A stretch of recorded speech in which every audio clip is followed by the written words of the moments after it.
नमस्कार मित्रांनो, रात्रीचे 1:15 वाजलेले आहेत आणि आमच्या वावरामध्ये म्हणजे माने फार्ममध्ये बोर खणण्याचे काम चालू आहे।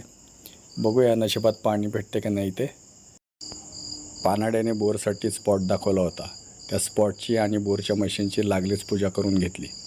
देवासमोर प्रार्थना केली की लवकरात लवकर आणि चांगले पाणी लागू दे। आता बघू काय होते ते।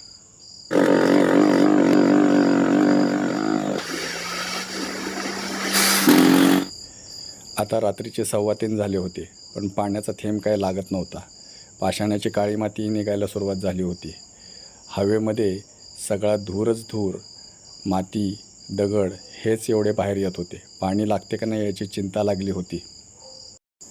पहाटेच्या 5:15 वाजता साधारण 420 फुटावर शेवटी पाणी लागले। निसर्गाची ही देणगी इतर देणग्यांपेक्षा किती अनमोल आहे याचा अनुभव झाला। खेकड्यालाही त्याचा मोह आवरता आला नाही। त्यानेही निसर्गाच्या या देणगीचा आस्वाद घेतला।